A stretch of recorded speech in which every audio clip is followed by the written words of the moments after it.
சங்கதி 24 செய்திகளோடு இணைந்திருக்கிறீர்கள். விரிவான செய்திகளுக்கு செல்ல முன்னதாக முதலில் இன்றைய நாளுக்கான தலைப்புச் செய்திகள். சகோதரர்களுக்கிடையில் ஏற்பட்ட மோதல், தம்பியை கொலை செய்த அண்ணன். செம்மணி விவகாரத்தை அரசாங்கம் இழுத்தடிக்க முயல்கிறதா?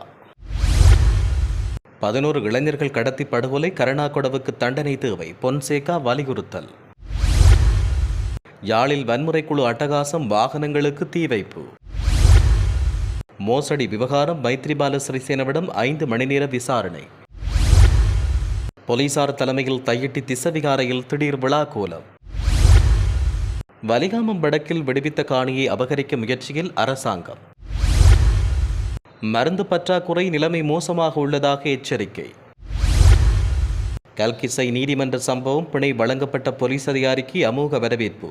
தொடர்வன விரிவான செய்திகள். குருணாகல் போலீஸ் பிரிவின் குடா கல்கமுவ பகுதியில் கூறிய ஆயுதத்தால் குத்தி ஒருவர் கொலை செய்யப்பட்டுள்ளார். 34 வயதுடைய நபர் ஒருவரை இவ்வாறு கொலை செய்யப்பட்டதாக போலீசார் தெரிவித்தனர். காயமடைந்த நிலையில் குருணாகல் மருத்துவமனையில் அனுமதிக்கப்பட்ட போது அவர் உயிரிழந்தார். கொலை செய்யப்பட்ட நபர் நேற்று இரவு தன்னுடைய சகோதரனின் வீட்டில் மற்றொரு குழுவுடன் மதுவிருந்தில் கலந்து கொண்டார். இதன்பொழுது அவரின் சகோதரருடன் ஏற்பட்ட வாக்குவாதம் அதிகரித்ததாகவும் இதையடுத்து சகோதரர் அவரை வாளால் குத்திக் கொண்டதாகவும் தெரிவிக்கப்பட்டுள்ளது. மருத்துவமனை பிணவரையில் உயிரிழந்தவரின் சடலம் வைக்கப்பட்டுள்ளதாகவும் சம்பவம் தொடர்பில் குருணாகல் போலீசார் மேலதிக விசாரணைகளை மேற்கொண்டு வருவதாகவும் தெரிவிக்கப்பட்டுள்ளது. செம்மணி சித்துப்பாத்தி மனித புதைகுழியில் 3ஆம் கட்ட அகழ்வுப் பணிகளை மேற்கொள்வதில் தாமத நிலை ஏற்பட்டுள்ளது. நீதிமன்றம் இது தொடர்பில் கரிசனையுடன் செயற்படுகின்ற போதிலும் அரசாங்கத்தின் செயற்பாடுகள் தாமத நிலையை ஏற்படுத்தியுள்ளது. செம்மணி சித்துப்பாத்தி மனித புதைகுழியின் அகழ்வுப் பணிக்கு நிதி கிடைக்காமையால் அது தொடர்பான வழக்கு எதிர்வரும் 13ஆம் தேதி ஒத்திவைக்கப்பட்டுள்ளது. கடந்த 1ஆம் தேதி 3ஆம் கட்ட அகழ்வுப் பணி தொடர்பில் யாழ் மாவட்ட நீதிமன்றத்தில் வழக்கு விசாரணைக்கு எடுத்துக் கொள்ளப்பட்ட போதும் அகழ்வுக்கான நிதி ஒதுக்கீடு கிடைக்கப்பெறாமையால் அந்த வழக்கு 13ஆம் தேதி ஒத்திவைக்கப்பட்டுள்ளது. செம்மணி சித்துப்பாத்தி மனித புதைகுழியில் ஏற்கனவே 2 கட்டமாக அகழ்வுப் பணிகள் இடம்பெற்றுள்ளன. செம்மணி சித்துப்பாத்தி மனித புதைகுழியில் 2ஆம் கட்ட அகழ்வுப் பணிகள் நிறைவடைந்துள்ள நிலையில் 239 எலும்புக்கூடுகளும் 72 சான்று பொருட்களும் மீட்கப்பட்டன. மேலும் அந்த பகுதியில் மனித எலும்புக்கூடுகள் இருப்பதாக சந்தேகம் ஏற்பட்ட நிலையில் 3ஆம் கட்ட அகழ்வுப் பணிகள் மேற்கொள்ள தீர்மானிக்கப்பட்டது. இந்த அகழ்வுப் பணியை மேலும் 8 வார காலம் மேற்கொள்ள சட்ட வைத்திய அதிகாரி நீதிமன்றத்திடம் அனுமதி கோரியிருந்த போதும் அதற்கான பாதீடு அரசாங்கத்தால் ஒதுக்கப்படாமையால் வழக்கு தேதியிடப்பட்டுள்ளது.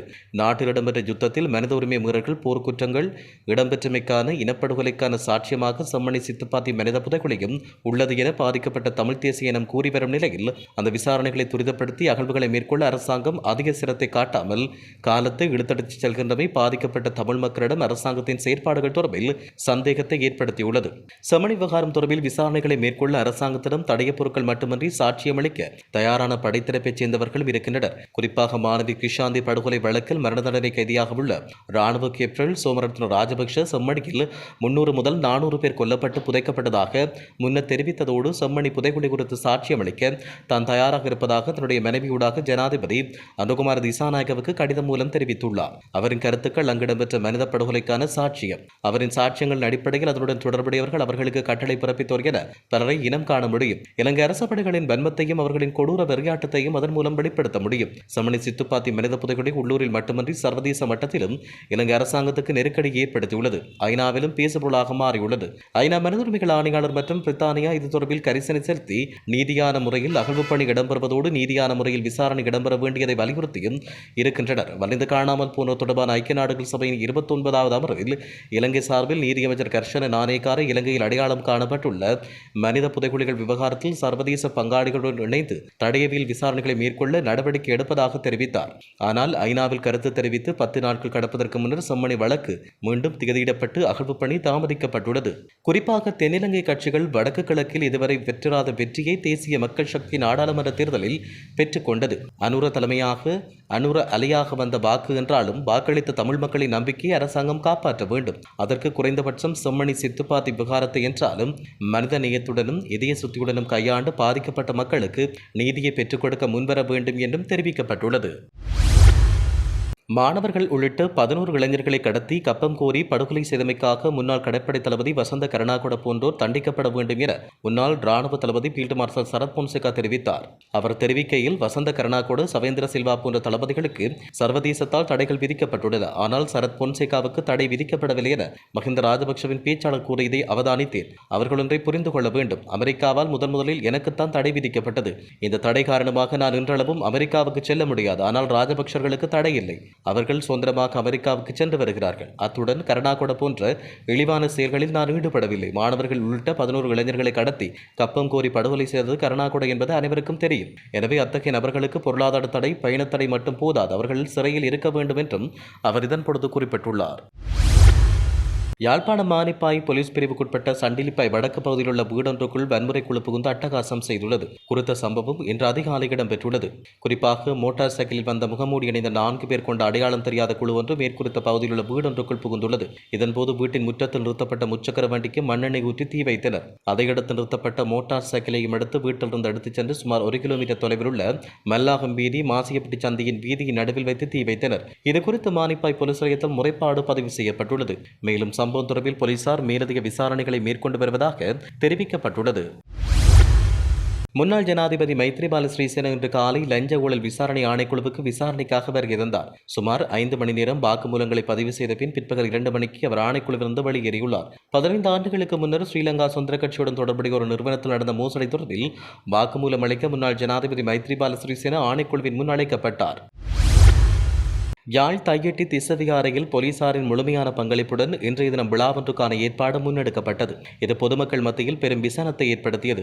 தையட்டி திசவிகாரைக்கு இன்னும் ஓரிரு வாரத்துக்குள் தீர்வு வழங்கப்படும் என்று அமைச்சர் விமல் ரத்நாயக்க தெரிவித்தார். தீர்வொன்றை எட்டுவதற்கான பேச்சுவார்த்தை காணிகளின் உரிமையாளர்களோடும் விகாரையின் நிர்வாகத்தோடும் இடம்பெற்று வருகிறது. அரச உள்ளக மட்டத்திலும் விகாரைக்கான தீர்வுக்காக சில முன்னெடுப்புகள் மேற்கொள்ளப்பட்டு வருவதாக தெரிவிக்கப்பட்டுள்ளது. இவ்வாறானதொரு நிலையில் விகாரையைச் சார்ந்த மத அனுஷ்டான விழாவொன்றுக்கு அங்கு ஏற்பாடு இடம்பெற்று வந்தது. சட்டவிரோத திசவிகாரை எதிராக பொதுமக்களுக்கு பாதுகாப்பு வழங்க வேண்டிய போலீசார் விழாவை முன்னின்று ஏற்பாடு செய்கின்றமே பல்வேறு விசனங்களை உருவாக்கியுள்ளது. திசவிகாரையில் இடம்பெறும் முன்னெடுப்புகளை வலிகாமம் வடக்கு பிரதேச சபை உறுப்பினர்கள் சிலர் சென்று நேரடியாக பார்வையிட்டனர். இதன்போது இராணுவத்தினரும் போலீசாரும் புலனாய்வாளர்களும் பிரதேச சபை உறுப்பினர்களை அச்சுறுத்தும் வகையில் செயற்பட்டு ஒளிப்படங்களை எடுத்தனர். அத்துடன் பலாலி போலீஸ் நிலையத்தில் புதிய போலீஸ் பொறுப்பதிகாரி அங்கு விரைந்து சென்று பிரதேச சபை உறுப்பினர்களின் தேசிய அடையாள அட்டைகளை வாங்கி பெயர் விவரங்களை பதிவு செய்து சென்றுள்ளதாக தெரிவிக்கப்படுகிறது. யாழ் வலிகாமம் வடக்கு தெல்லிப்பளை பிரதேச செயலாளர் பிரிவில் நகுலேஸ்வரம் கிராம அலுவலர் பகுதியில் கடற்படைக்கு ரீடர் அமைக்கும் நோக்குடன் 2 ஏக்கர் காணியை சுவீகரிக்க அரசு நடவடிக்கை எடுத்துள்ளது. வலிகாமம் வடக்கு பகுதியில் அந்நிலவாக 300 ஏக்கர் நிலப்பரப்பு இன்னும் கடற்படையின் கட்டுப்பாட்டில் இருக்கிறது.